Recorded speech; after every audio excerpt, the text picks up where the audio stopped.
L'un des plus grands défis des couples aujourd'hui, de nos jours, c'est de bâtir des mariages épanouis, des couples solides, des couples stables.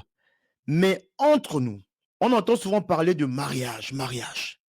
Finalement, c'est quoi le mariage? C'est ce que nous allons voir dans cette classe Zoom vie conjugale.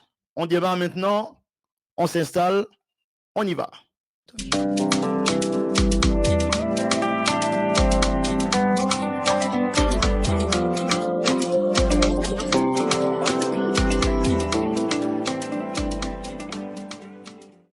Hello! Bonjour à tous et bienvenue sur Se dire oui en Christ. Nous sommes Carlis et Maïbel Minkala. Voilà, nous sommes mariés depuis un peu plus de 11 ans maintenant et le Seigneur nous a fait la grâce d'avoir 4 merveilleux enfants.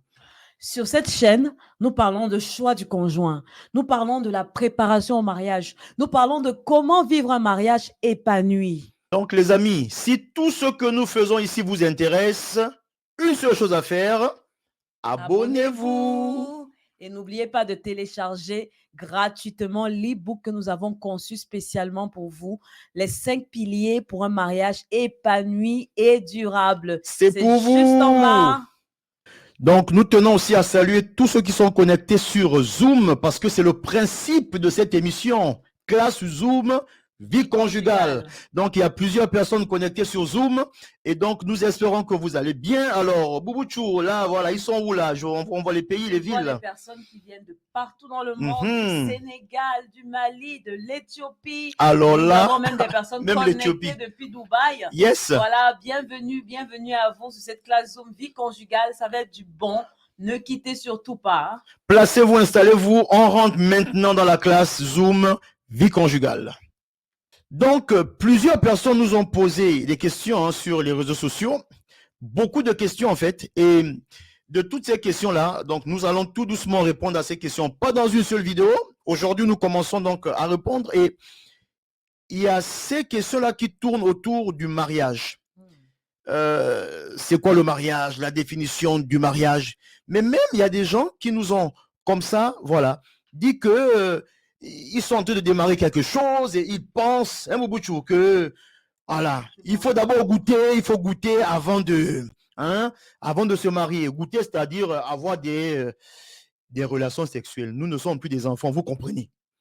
Donc, en fait, au vu de toutes ces questions-là, nous nous sommes dit, il faut qu'on fasse une vidéo pour justement parler de la définition du mariage. Définir c'est quoi le mariage. Exactement. Parce que nous vous rappelons, hein, vous qui êtes sur Zoom, vous qui nous suivez, nous sommes SDOC, se dire oui en Christ. En Christ. Nous vous encourageons à vous marier en Christ.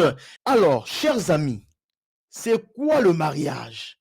C'est quoi le mariage? Vous qui nous suivez sur les réseaux sociaux, c'est quoi le mariage? On commence dans la classe Zoom. Le mariage ne se fait pas à la suite d'une expérience sexuelle convenable entre deux personnes consentantes. Le mariage, c'est plutôt une alliance. Vous avez bien suivi. Le mariage est une alliance. On ne prend pas la décision de se marier parce que on s'est entendu hier, avant-hier, aujourd'hui, qu'on couche ensemble. Et parce que c'était doux et bon, on dit voici la personne qu'il me faut. Non. Le mariage à la base, c'est une alliance. Mais là, il faut aussi faire la différence entre une alliance et un contrat. Exactement. C'est vrai que lorsque vous vous mariez, qu'est-ce qu'on vous donne? Qu'est-ce qui vient acter officiellement que vous êtes marié? Le contrat de mariage. Le contrat de mariage. Vous allez à la mairie et les autorités d'état civil vont, donc si c'est le maire ou l'ambassadeur, ils vont vous sortir un document qu'on appelle un contrat de mariage. Dans ce contrat, il y a des obligations, les obligations de l'époux, de l'épouse, les devoirs de l'époux, de l'épouse et toutes ces choses. C'est bien parce que ça permet de créer un cadre juridique et légal qui va justement sécuriser le mariage. Mais à la base, le mariage n'est pas un contrat. Le mariage est une alliance. Le mariage est une alliance. Si vous vous basez sur la définition du contrat en disant c'est un contrat, ceci, cela, ça voudrait dire que le jour où l'un de vous l'un d'entre vous n'arrive plus à respecter les clauses du contrat, ça veut dire qu'on va arrêter. Exactement. Vous voyez un peu le principe du CDI dans le travail, le contrat à durée indéterminée ou déterminé, le CDD. Ah, allons-y sur le CDD. Ça veut dire que le CDD, c'est un contrat à durée déterminée. À un moment donné, on va s'arrêter. Non, non, non, non, non. Et même le CDI, qui était un contrat à durée indéterminée, il pourra arriver que l'employeur ou l'employé fasse une faute ou bien ça ne marche pas et puis on arrête. Ce n'est pas ça le mariage, c'est une alliance. Et c'est quoi une alliance? Les amis, une alliance est fondée sur des promesses inconditionnelles. Une alliance est mise en place pour faire du bien à l'autre. C'est pourquoi, à la base, le mariage est une institution divine. C'est Dieu qui initie. C'est pourquoi c'est une alliance. C'est pourquoi le sous-bassement d'une alliance, c'est des promesses inconditionnelles. Je ne te mets pas la pression pour que tu me fasses, mais de manière inconditionnelle. Il y a un amour qui est la base de tout et qui va régir justement cette alliance-là. Bien sûr, il y a échange de vœux. On va se faire ça parce qu'il faut cet échange de vœux. Il faut que l'autre dise à l'autre ce qu'il est capable donc de faire à l'autre. C'est important. Il y a échange de vœux. Et c'est sur la base de cela qu'on y va. C'est une alliance entre vous deux, mais surtout, il y a un troisième témoin. C'est pourquoi c'est une alliance. Le troisième témoin, c'est Dieu, les amis. Et pour finir, il y a beaucoup de choses à dire sur l'alliance. Pour finir, une alliance fait appel à un amour constant et permanent, les amis. Alors, Boubouchou, qu'est-ce qu'on peut encore rajouter sur le mariage, sur la définition du mariage? Eh bien, Boubouchou, le mariage n'est pas une union entre deux personnes de même sexe. C'est plutôt une union entre un homme et une femme.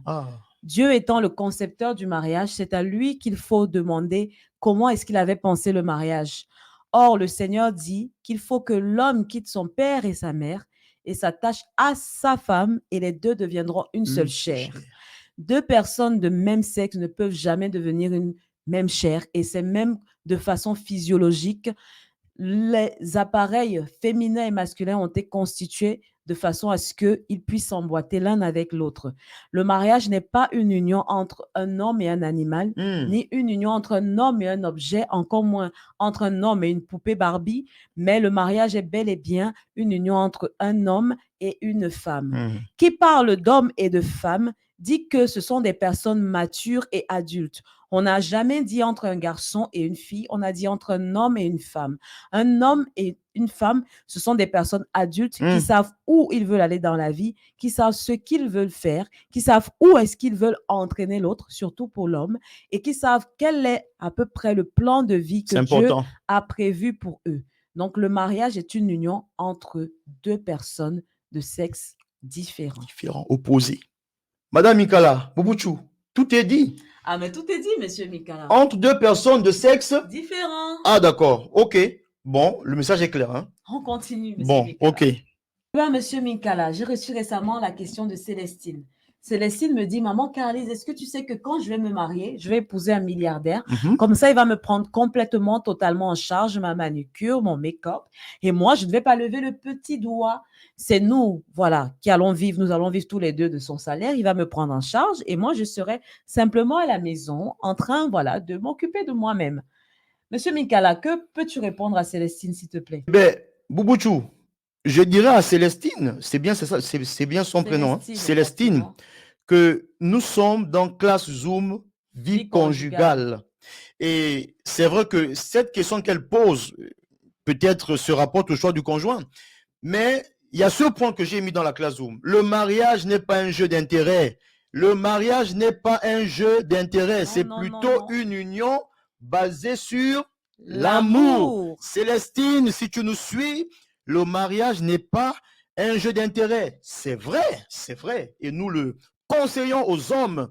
Lorsque vous prenez une femme, lorsque vous épousez une femme, c'est pour prendre soin d'elle. Les amis, là-bas, c'est non négociable. Il faut prendre soin de votre femme. Il faut la chouchouter, la bichonner. Voilà, c'est ça. Mais ça ne voudrait pas dire qu'à la base, la femme vient dans le mariage pour la prise en charge.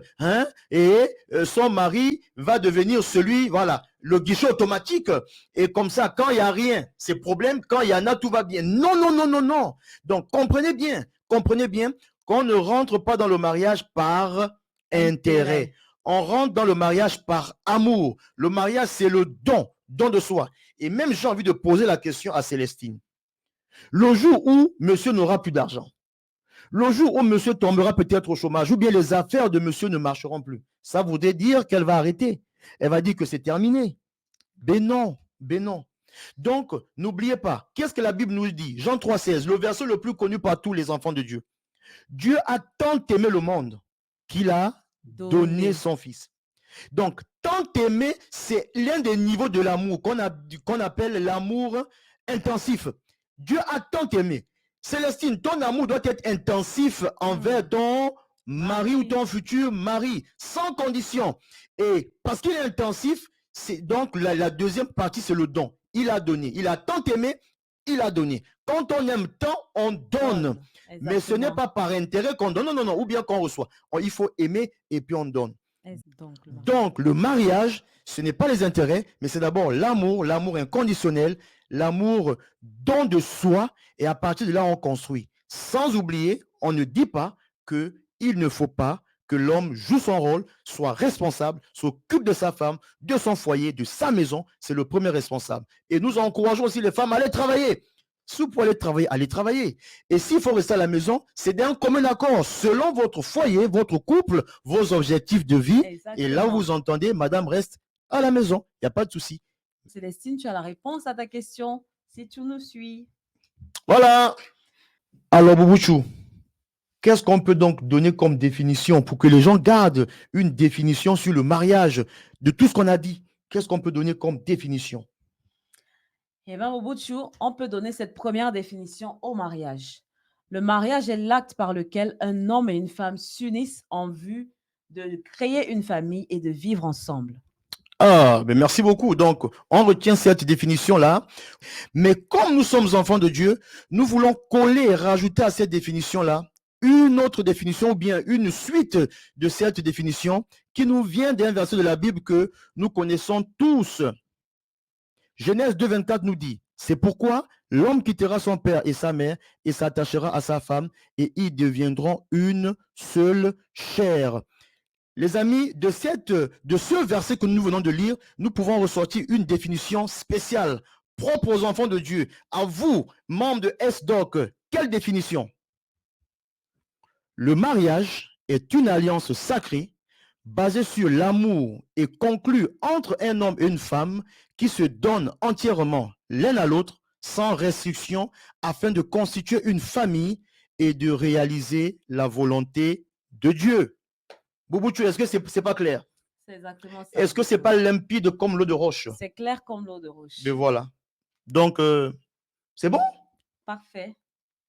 Nous reviendrons vers vous avec les autres questions que vous nous avez posées. Pour aujourd'hui, il fallait qu'on vous donne une définition du mariage selon Dieu et par la grâce de Dieu pour que nous puissions avancer ensemble. On se retrouve très bientôt dans la prochaine classe Zoom Vie conjugale. Restez connectés. On est ensemble.